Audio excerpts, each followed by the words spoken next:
बंधुगण देखंतु ए भिडियो रे आमे देखंतु ईसीसी 2 रो गोटे क्वेश्चन करिबा बहुत ही इंपोर्टेंट और बहुत ही सुंदर क्वेश्चन। तो क्वेश्चन के हेउची देखंतु जने व्यक्ति को जेते बेले भाषण देबा पूर्वरु ताकू से देखंतु से केमिति प्रस्तुत हेबा दरकार इस संपर्क रे जदी आलोचना करे जदी आपनको क्वेश्चन दिया जिवो ताहले सटीक उत्तर कोन करिवे इस संपर्क रे आमे फुल डिटेल देखिबा। जने व्यक्ति भाषण देबा पूर्वरु किपरि प्रस्तुत हेबा दरकार किपरि प्रस्तुत हेबा आवश्यक इस संपर्क रे आलोचना करे जदी आपनको क्वेश्चन दिया जिवो ताहले यार सटीक उत्तर कोन करिवे इस संपर्क रे आमे फुल डिटेल देखिबा।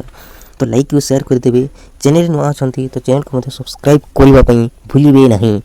तो देखंतु जते बेले भी आपण माने प्रैक्टिस करिवे जते बेले भी आपण माने पढिबे बुक रो ही पढिबे आ शिखबा पई चेष्टा करिवे जे निज भाषा रे लिखबा पई जते बेले भी आपण माने लिखिबे निज भाषा रे लिखिबे मैक्सिमम रिवीजन करिवे बुक रे आपण माने शिखिबे ए पीडीएफ गुडी करे आपण माने देखि कि शिखिबे आ निज भाषा रे लिखबा पई चेष्टा करिवे। तो चलंतु देरी न करी कि आमे आरंभ करिबा।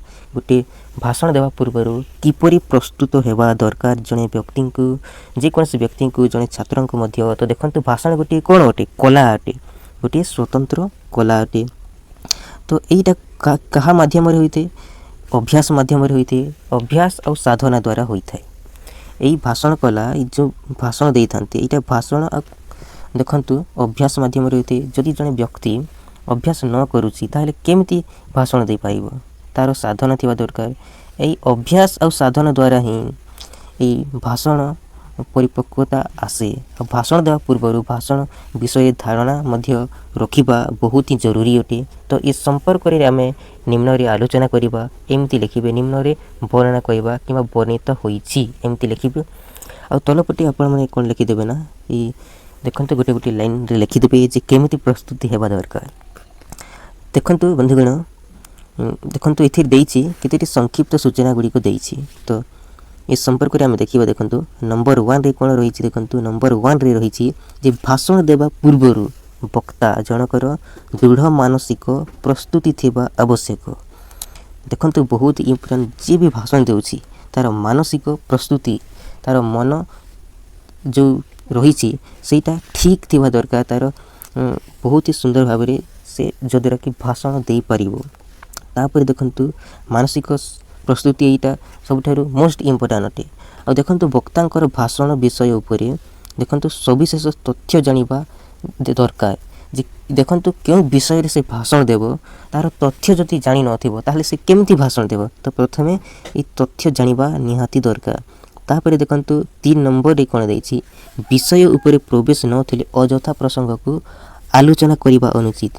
देखंतु जे विषय उपरे आपण माने भाषण देउछंती ता उपरे जदि आपण माने जानि नथिबे ताहले आपण माने अजथा भाषण देबे नाही जदरा कि जे भी सुनुछंती से विरक्ति ही जीवो उल्टा पुल्टा जदि भाषण देबे तो अजथा भाषण देबे नहीं आपण माने आलोचना करिवे नहीं जोटा जानि छंती सठिक भाव रे सीटा को आपण माने आलोचना करिवे जेते बेले भाषण देउछंती। आ कोन देइछि देखंतु उत्साह माना होई वक्तव्य रखिबा उचित। जेते बेले भाषण देबे उत्साहर सहित भाषण देवा दरकार जोद्रा कि जेतकी भी श्रोता माने जो बसी थिबे से माने समस्ते उत्साह सहित सुनि पारिबे। तापर देखंतु कोन देइछि भाषणर मंच जो ऊपरे जो माने भाषण देई थांती सेटा को मंच कहि थांती श्रोता जे माने बसी थांती आ जो स्थान रे अपन भाषण देउछंती सेटा स्थान ही गला। तो भाषणर मंच श्रोता और स्थान संपर्क रे पूर्वरु धारणा करिनेबा आवश्यक। केउठारे भाषण देबे कोन सेटा पूर्वरु ही आपण माने जानिबा दरकार। आ विषय उपरे देखंतु नाना तथ्य देई दीर्घ समय धरी कहिबा द्वारा श्रोता मानक कोन होय विरक्ति लागे। जे गोटे विषय उपरे तथ्य देई कि पूरा बहुत लंबा जदि आपण भाषण देबे तो एटा लोक मानक जे माने सुनुछंती से श्रोता मानक विरक्ति लागि जाय। तेन करी देखंतु कम समय रे भाषण देबा दरकार। सबटु इंपोर्टेंट जिंस को आपण माने आलोचना करिबा दरकार। तेनु देखंतु समय रो उपयोगिता करिबा सहित कम तथ्यर विस्तारकारीकरण करिनेबा आवश्यक। समय रो उपयोगिता करिबा दरकार। जने वक्ता को जदि समय रो उपयोगिता करू नाही ताहले से भाषण भी सफल होई पारिबो नाही।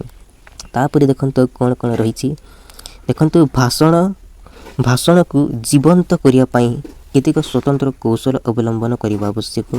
ବିଭିନ୍ନ ପ୍ରକାର କୌଶଳ ଗୁଡ଼ିକୁ ଅବଲମ୍ବନ କରିବା ଆବଶ୍ୟକ। ତାପରେ ଦେଖନ୍ତୁ ପ୍ରସଙ୍ଗକୁ ମନେ ରଖିବା ପାଇଁ ଛୋଟ ଟିପାଟିଏ ପ୍ରସ୍ତୁତ କରି ଦେଖନ୍ତୁ ରଖିବା ଉଚିତ। ଦେଖନ୍ତୁ ଯେଉଁ ଭାଷଣ ଦେଉଛନ୍ତି ସେଇଟାକୁ ଦେଖନ୍ତୁ ଯେଉଁ ପ୍ରସଙ୍ଗ ଗୁଡ଼ିକ ରହିଛି ବିଭିନ୍ନ ଲାଇନ୍ ଗୁଡ଼ିକ ରହିଥାଏ, ତ ସେଇଟାକୁ ମନେ ରଖିବା ପାଇଁ ଚାହୁଁଛନ୍ତି, ଯେତେବେଳେ ଭାଷଣ ଦେବା ପାଇଁ ଚାହୁଁଛନ୍ତି, ଯଦି ମନେ ରହୁନାହିଁ ତାହେଲେ ଆପଣ ଗୋଟେ ଟିପା ଖାତା ଗୋଟେ ପ୍ରସ୍ତୁତ କରିବେ ଆଉ ସେଥିରେ ମେନ୍ ଇମ୍ପୋର୍ଟାଣ୍ଟ ଜିନିଷକୁ ଲେଖିଦେବେ, ଯଦ୍ୱାରା କି ଭାଷଣ ଏଇଟା ମନେ ରହିଯିବ। ତ ଦେଖନ୍ତୁ ଆଉ କ'ଣ ରହିଛି, ଅନ୍ୟମାନେ ବୁଝିପାରିବା ବୋଲି ଭାଷଣ ଦେବା ଉଚିତ। ଏଇଟା ସବୁଠାରୁ ବହୁତ ହିଁ ଗୁରୁତ୍ୱପୂର୍ଣ୍ଣ ଅଟେ। ଯଦି ଅନ୍ୟମାନେ ବୁଝିପାରୁନାହାନ୍ତି ଭାଷଣ, ତାହେଲେ ସେଇ ଭାଷଣଟି ସଫଳ ହୋଇପାରିବ ନାହିଁ। ତ ଅନ୍ୟମାନେ କିପରି ବୁଝିପାରିବେ ସେମିତି ଭାଷଣ ଦେବା ଉଚିତ।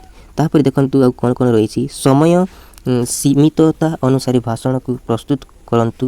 ଦେଖନ୍ତୁ ଏମିତି ଭାଷଣ ଦେବେ ଯେ କମ୍ ସମୟରେ ଭାଷଣ ଦେବେ କିନ୍ତୁ ଅଧିକ ଲୋକମାନଙ୍କୁ ଆକର୍ଷିତ କରିବ। କମ୍ ସମୟରେ ଭାଷଣ ଦେବେ କିନ୍ତୁ ଲୋକମାନଙ୍କୁ ଅଧିକରୁ ଅଧିକ ଆକର୍ଷିତ କରିବ, ଶୁଣିବାକୁ ଆଗ୍ରହ ପ୍ରକାଶ କରିବ, ଏମିତି ଭାଷଣ ଦେବା ଦରକାର। ତ ବହୁତ ଇମ୍ପୋର୍ଟାଣ୍ଟ ଅଟେ ଏ ଲାଇନ୍।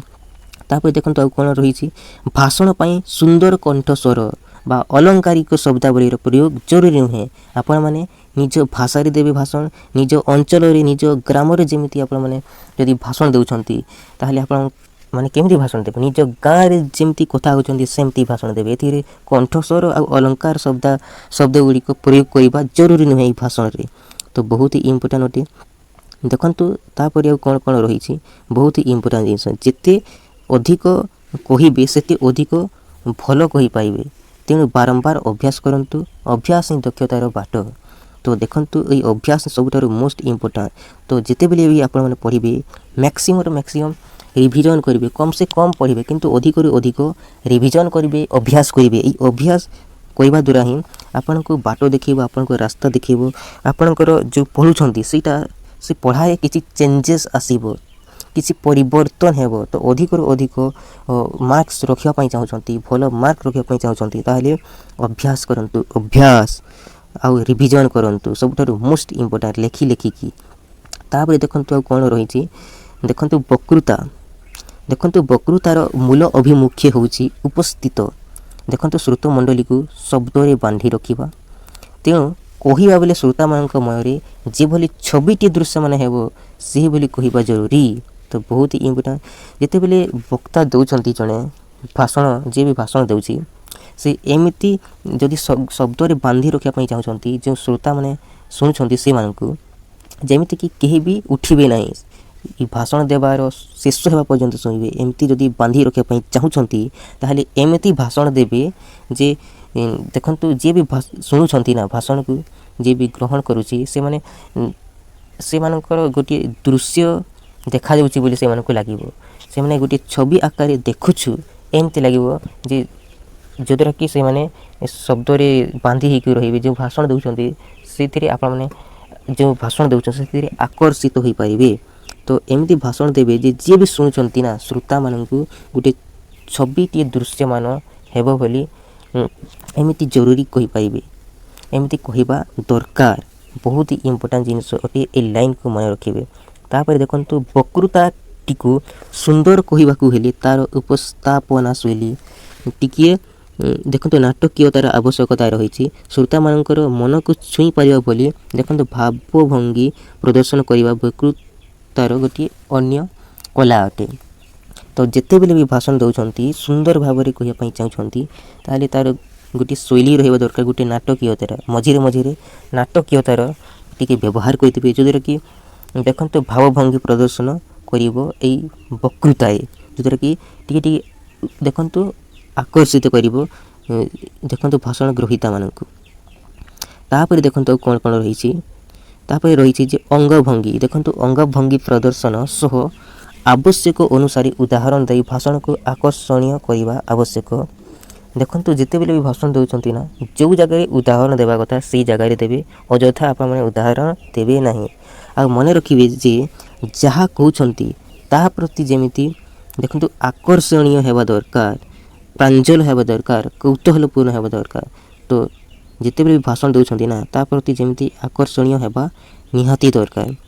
तापर देखंतु कोन देछि देखंतु विषय वस्तुर वास्तव अर्थ बुझी ता उपरे वक्तव्य देवा दरकार। जदि बुझी नाहांती आपण आ भाषण देउछंती एमिति कले हेबो नाही। जदि आपण बुझी नाहांती ताले श्रोता माने केमिति बुझिबे, आपण माने केमिति बुझेई परिबे। तो प्रथमे आपण बुझिबे तापरे आपण माने भाषण देबे।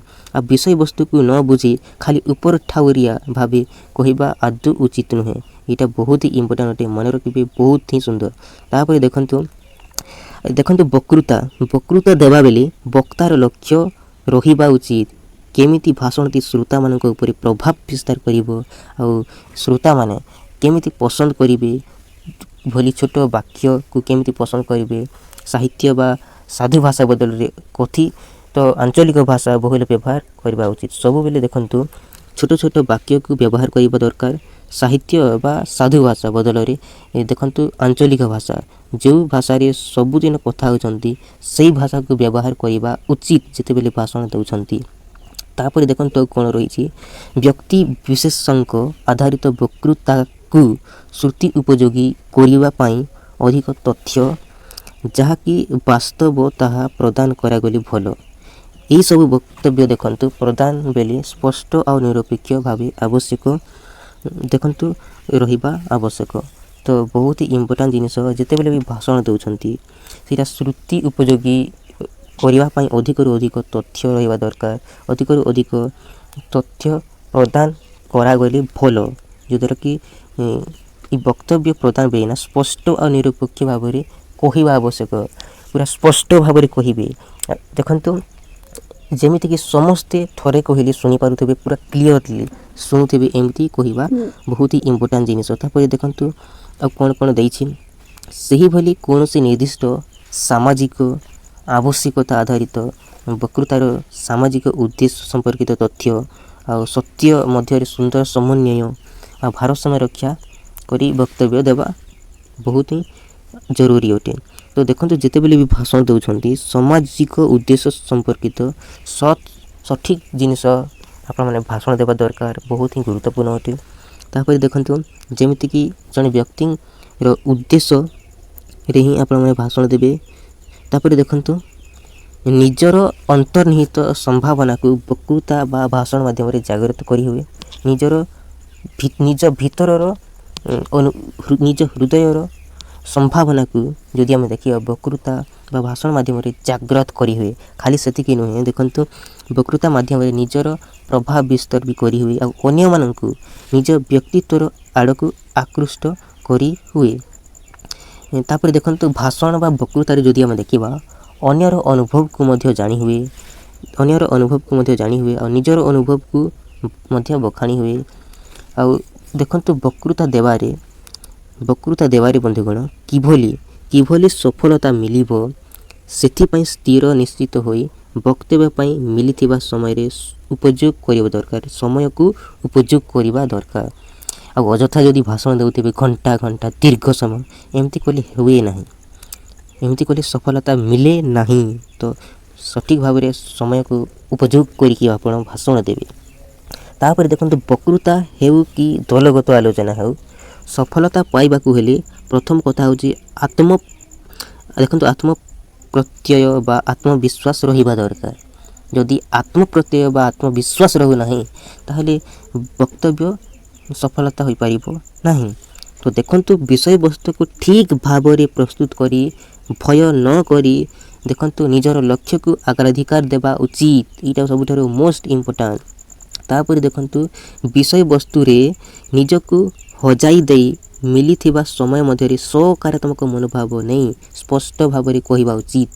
देखंतु विषय वस्तु को पुंखानुपुंख जानी किभली ताहाको सुंदर भाव में उपस्थापन करी हेबो सेथि प्रति आपण माने सचेतन हेबा दरकार आवश्यक जे केमिति जो भाषण देवा पई जाउछि ताको केमिति म सुंदर भाव में कहिबी, स्पष्ट भाव में कहिबी, एथि प्रति ध्यान थिबा दरकार जने व्यक्तांकु। ताहापर देखंतु आ कोन कोन रहिछि वक्तृता ज्ञानर विचार सह व्यक्तित्वर आकलन करी हुए। तेणु वेश पोशाक हाव भाव तापर भावभंगी अंगभंगी ये सब प्रति सचेतनतार आवश्यकता रही। तो सामग्रिक भाव में निजर ज्ञान आ व्यक्तित्व को उपस्थापन करिवार माध्यम होची कथन कला। ए कथन कला ଠିକ୍ ଭାବରେ ଥିବା ଦରକାର ଜଣେ ବକ୍ତାଙ୍କୁ। ତାପରେ ଦେଖନ୍ତୁ ଆଉ କ'ଣ ରହିଛି, ବକ୍ତୃତାଟି ଯେଉଁ ବିଷୟରେ ଆଧାରିତ ଦେଖନ୍ତୁ ସେହି ବିଷୟଟିକୁ କିଭଳି ଅନ୍ୟ ବକ୍ତା ବା ପ୍ରତିଯୋଗୀଙ୍କ ତୁଳନାରେ ଅଲଗା ବା ଆକର୍ଷଣୀୟ ଭାବେ ଉପସ୍ଥାପନ କରିହେବ ସେଥିପ୍ରତି ବିଦ୍ୟାର୍ଥୀ ଦେଖନ୍ତୁ ବିଦ୍ୟାର୍ଥୀମାନେ ଯଦି ଆମେ ଦେଖିବା ପ୍ରସ୍ତୁତ ହୋଇ ନିଜକୁ ଅନ୍ୟମାନଙ୍କଠାରୁ ସ୍ୱତନ୍ତ୍ର ବା ଅଲଗା ଭାବେ ପ୍ରମାଣିତ କରିବା ଆବଶ୍ୟକ। ଆଉ ବିଷୟବସ୍ତୁ ଗୁରୁତ୍ୱ ଅନୁଭବ କରି ଦେଖନ୍ତୁ ବହୁତ ହି ଇମ୍ପୋର୍ଟାଣ୍ଟ ଜିନିଷ, ଯେତେବେଳେ ବି ଆପଣମାନେ ଭାଷଣ ଦେଉଛନ୍ତି ଆପଣଙ୍କ ସାଙ୍ଗମାନେ ବି ଦେଉଛନ୍ତି ତ ସେମାନଙ୍କଠାରୁ ଆପଣମାନେ କିପରି ଅଲଗା ଭାଷଣ ଦେବେ ସେଥିପ୍ରତି ଆପଣମାନେ ଧ୍ୟାନ ଦେବେ, ଯଦ୍ୱାରା କି ସମସ୍ତେ ଆକର୍ଷିତ ହେବେ। ଆଉ ଗୋଟିଏ ଭାଷଣକୁ ସମସ୍ତେ ଘୋଷିକି ରିପିଟ୍ କଲେ ଏଇଟା ସମସ୍ତେ ବିରକ୍ତି ହେଇଯିବେ। ତ ଦେଖନ୍ତୁ ଜଣେ ବ୍ୟକ୍ତି ଭାଷଣ ଦେଉଛି ତାଠାରୁ ମୁଁ କେମିତି ଆହୁରି ଅଲଗା ଭାଷଣ ଦେବି, କିପରି ଲୋକମାନଙ୍କୁ ଦେଖନ୍ତୁ ଆହୁରି ଅଧିକ ଆକର୍ଷିତ କରିବ, ଏମିତି ଆପଣମାନେ ଭାଷଣ ଦେବା ଦରକାର, ଯେଉଁଦ୍ୱାରା କି ସମସ୍ତେ ଆକର୍ଷିତ ହୋଇଯିବେ। ଆଉ ବିଷୟବସ୍ତୁର ଯଦି ଆମେ ଦେଖିବା ବିଭିନ୍ନ ଦିଗ ଉପରେ ଆଲୋକପାତ କରିବା ଭାଷଣର ଗୋଟିଏ କଲା ଅଟେ। ଯେତେବେଳେ ବି ଭାଷଣ ଦେଉଛନ୍ତି ବିଷୟବସ୍ତୁର ଗୁରୁତ୍ୱ ଅନୁଭବ କରି ସେହି ବିଷୟବସ୍ତୁର ଯେଉଁ ବିଷୟରେ ଆପଣମାନେ ଭାଷଣ ଦେବା ପାଇଁ ଯାଉଛନ୍ତି ସେଇ ବିଷୟବସ୍ତୁର ବିଭିନ୍ନ ଦିଗ ଉପରେ ଆପଣମାନେ ଆଲୋଚନା କରିବା ଦରକାର। ଏଇଟା ହିଁ ଭାଷଣର ଗୋଟିଏ କଲା ଅଟେ। ତାପରେ ଦେଖନ୍ତୁ ବିଦ୍ୟାର୍ଥୀମାନେ ଯଦି ଆମେ ଦେଖିବା ମନେ ରଖିବା ଦରକାର ଯେ ଭଲ ଭାଷଣ ଦେବା ପୂର୍ବରୁ ନା ଯୋଜନାଟିକୁ ପ୍ରଥମେ ପ୍ରସ୍ତୁତ କରିବା ଦରକାର, ଆଉ ସେହି ଯୋଜନା ଆଧାର କରି ନିଜର ବକ୍ତବ୍ୟ ମଧ୍ୟ ଉପସ୍ଥାପନ କରିବା ଦରକାର। କାହାଠାରୁ ଶୁଣି ବା କିଛି ଅଜଣା କଥା କହିବା ପୂର୍ବରୁ ସତ୍ୟର ସଠିକତା ପରୀକ୍ଷା କରିନେବା ବହୁତ ହିଁ ଆବଶ୍ୟକ ଅଟେ, ବହୁତ ହିଁ ଜରୁରୀ ଅଟେ, ବହୁତ ହିଁ ଗୁରୁତ୍ୱପୂର୍ଣ୍ଣ ଅଟେ। କାରଣ କହୁଥିବା ତଥ୍ୟ ବା ଯେଉଁ କଥା କହିବେ ସେଇଟା ଠିକ୍ ନଥାଏ ତେବେ ତାହା ଶ୍ରୋତା ମଣ୍ଡଳୀ ବା ଶ୍ରୋତୃମଣ୍ଡଳୀ ବା ବିଚାରକଗଣ ସହଜରେ ଗ୍ରହଣ କରିପାରିବେ ନାହିଁ। ଯଦି ଆପଣମାନେ ଯେଉଁ ଦେଖନ୍ତୁ ଯେଉଁ ଭାଷଣ ଦେବା ପାଇଁ ଯାଉଛନ୍ତି ତା ଉପରେ ଯଦି ଆପଣମାନେ ସଠିକ୍ ତଥ୍ୟ ଜାଣିନଥିବେ, ସଠିକ୍ ଭାବରେ କହିନଥିବେ, ତା'ର କାରଣ କ'ଣ ଏସବୁ ଯଦି ଜାଣିନଥିବେ ତାହେଲେ ଯେଉଁ ଶ୍ରୋତାମାନେ ରହିଛନ୍ତି ସେମାନେ ସହଜ ଭାବରେ ଗ୍ରହଣ କରିପାରିବେ ନାହିଁ। ତ ଏଥିପ୍ରତି ଆପଣମାନେ ଧ୍ୟାନ ଦେବେ। ତ ପ୍ରଥମେ ଯୋଜନାଟିକୁ ପ୍ରସ୍ତୁତ କରିବେ। ତାପରେ ଦେଖନ୍ତୁ ଯେଉଁ ବିଷୟରେ ବକ୍ତୃତାଟି ଦେଉଛନ୍ତି ନା ଦିଆ ହୁଏ ତାହା କିଭଳି ଉତ୍କୃଷ୍ଟପୂର୍ଣ୍ଣ, ତାହା କିପରି ଉତ୍ସାହପୂର୍ଣ୍ଣ ହୋଇପାରିବ ସେଥିପ୍ରତି ଯତ୍ନବାନ ହେବା ଦରକାର, ସେଥିପ୍ରତି ଧ୍ୟାନ ଦେବା ଦରକାର। ସେଠି ଯଦି ଧ୍ୟାନ ଦେବେ ଆଉ ଏଇ ଧ୍ୟାନ ଅନୁସାରେ ନିଜକୁ ପ୍ରସ୍ତୁତ କରିବା ଦରକାର ତ କେମିତି ଉତ୍ସାହପୂର୍ଣ୍ଣ ହୋଇପାରିବ ଗୋଟିଏ ବକ୍ତୃତା ସେଥିପ୍ରତି ଗୁରୁତ୍ୱପୂର୍ଣ୍ଣ ଅଟେ। ଏଇ ଜିନିଷଟି ମନେ ରଖିବେ, ଏହା ପ୍ରତି ଯତ୍ନବାନ ହେବା ଦରକାର, ପ୍ରସ୍ତୁତ ହେବା ଦରକାର। ଆଉ ଦେଖନ୍ତୁ ଉତ୍କଣ୍ଠାପୂର୍ଣ୍ଣ ଭାଷଣ ହିଁ ସବୁବେଳେ ଆକର୍ଷଣୀୟ କରିଥାଏ। ତ ମନେ ରଖିବେ ବହୁତ ହି ଇମ୍ପୋର୍ଟାଣ୍ଟ ଜିନିଷ ଯେ କେଉଁ ଭାଷଣ ସବୁବେଳେ ଆକର୍ଷଣ କରିଥାଏ, ତ ଉତ୍କଣ୍ଠାପୂର୍ଣ୍ଣ ଭାଷଣ। ତାପରେ ଦେଖନ୍ତୁ ଆଉ କ'ଣ କ'ଣ ରହିଛି, ବିଦ୍ୟାର୍ଥୀଗଣ ଆଉ ଗୋଟିଏ କଥା ମନେ ରଖିବା ଦରକାର ଯେ ଭାଷଣ ଯେଉଁ କହିଲେ ଖାଲି ତୁମେମାନେ ଅଂଶଗ୍ରହଣ ଦେଖନ୍ତୁ ବକ୍ତୃତା ବା ଭାଷଣ ଖାଲି ଯଦି ଆମେ ଦେଖିବା ଅଂଶଗ୍ରହଣ କରୁଥିବା ବକ୍ତୃତା ପ୍ରତିଯୋଗୀଙ୍କୁ ବୁଝାଇ ନଥାଏ। ଏହା 3 ପ୍ରକାର ରହିଛି ଦେଖନ୍ତୁ, ଗୋଟିଏ ହେଉଛି ସଭାପତି ବା ଅନ୍ୟ କୌଣସି ସ୍ଥାନରେ ବକ୍ତୃତା ବା ଭାଷଣ। 2 ନମ୍ବର ହେଉଛି ବକ୍ତୃତା ପ୍ରତିଯୋଗୀ, ଏଥିରେ ପ୍ରତିଯୋଗିତା ମଧ୍ୟ ହୋଇଥାଏ ବକ୍ତୃତା ପ୍ରତିଯୋଗୀ। ଆଉ ଗୋଟିଏ ଭାଷଣ ଦେଖନ୍ତୁ ସଭା ସମିତିରେ ଦିଆଯାଏ ବା ଯେକୌଣସି ଜାଗାରେ ବି ଦିଆଯାଏ। ଆଉ ଦେଖନ୍ତୁ 3 ନମ୍ବର ହେଉଛି ବିତର୍କ ପ୍ରତିଯୋଗିତା, ମାନେ ଦେଖନ୍ତୁ କିଛି କିଛି ଭାଷଣରେ ଭୁଲ ଭାଲ ବି କୁହାଯାଇଥାଏ ତ ଏଥିପ୍ରତି ଧ୍ୟାନ ଦେବା ଦରକାର। ଏଇ ସବୁଥିରେ କହିବା ବା କୌଶଳ ରହିଛି। ଦେଖନ୍ତୁ ଏଇସବୁ ଯେଉଁ ଦେଇଛି 3ଟି ଏଥିରେ କହିବା କଲା ବା କଥନ କୌଶଳ ରହିଛି, ଏଇଟାକୁ ମନେ ରଖିବେ, ବହୁତ ଇମ୍ପୋର୍ଟାଣ୍ଟ, ବହୁତ ସୁନ୍ଦର ଭାବରେ ମନେ ରଖିବେ। ତାପରେ ଦେଖନ୍ତୁ ଆଉ କ'ଣ ରହିଛି, ସଭା ସମିତି। এই ସଭା ସମିତିରେ ଭାଷଣ ଯେଉଁ ହୋଇଥାଏ ଏଥିରେ ବକ୍ତୃତା ବା ବିତର୍କ ପ୍ରତିଯୋଗୀ ସବୁ ବକ୍ତବ୍ୟ ବା ଭାଷଣରେ ଗୋଟିଏ କଲା ଥାଏ। ଆଉ ଏହି ବ୍ୟକ୍ତି ବିଶେଷ ଉପରେ କ'ଣ କରିଥାଏ ନିର୍ଭର କରିଥାଏ, ଗୋଟିଏ କଲା ଥାଏ। ସଭା ସମିତିରେ ଯେଉଁ ଭାଷଣ ଦିଆ ହୋଇଥାଏ, ଯେଉଁ ବକ୍ତୃତା ଦେଇଥାନ୍ତି ତ ବିତର୍କ ପ୍ରତିଯୋଗିତା ସବୁ ଏଥିରେ ବକ୍ତବ୍ୟ ବା ଭାଷଣ ଥାଏ, ଗୋଟିଏ କଲା। ତ କହିବାର ଶୈଳୀ, କହିବାର ଗଭୀରତା ଆଉ କହିବାର ସ୍ୱତନ୍ତ୍ର ଭାଷଣ ବା ବକ୍ତୃତାଟିକୁ ସୁନ୍ଦର ଭାବରେ ସଜାଡ଼ିବା ଦରକାର। ସଜାଡ଼ି ଥାଏ ଯେତେବେଳେ ସଭା ସମିତିରେ ଭାଷଣ ଦେଇଥାନ୍ତି।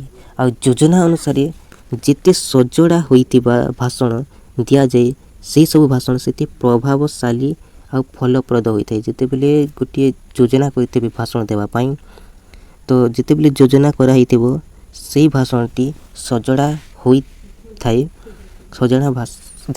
ସଜଡ଼ା ହୋଇଥାଏ, ଯେଉଁଥିରେ କି ପ୍ରଭାବଶାଳୀ ହୋଇଥାଏ ଆଉ ଫଳପ୍ରଦ ମଧ୍ୟ ହୋଇଥାଏ। ଏଇ ଜିନିଷକୁ ମନେ ରଖିବେ, ବହୁତ ହି ଇମ୍ପୋର୍ଟାଣ୍ଟ ଆଉ ବହୁତ ହି ସୁନ୍ଦର। ତାପରେ ଦେଖନ୍ତୁ ଦଳଗତ ଆଲୋଚନା।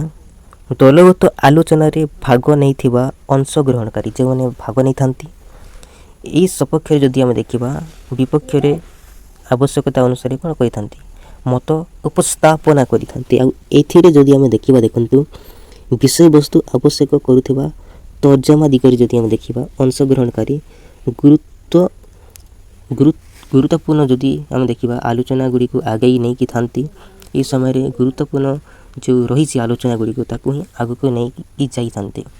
ତ ଦଳଗତ ଆଲୋଚନାରେ ଆଲୋଚନାର ଭାରସାମ୍ୟ ରଖାଯାଇଥାଏ ଯେ କେଉଁଟା ବହୁତ ହିଁ ଗୁରୁତ୍ୱପୂର୍ଣ୍ଣ, କେଉଁଟା ଗୁରୁତ୍ୱପୂର୍ଣ୍ଣ ନୁହେଁ।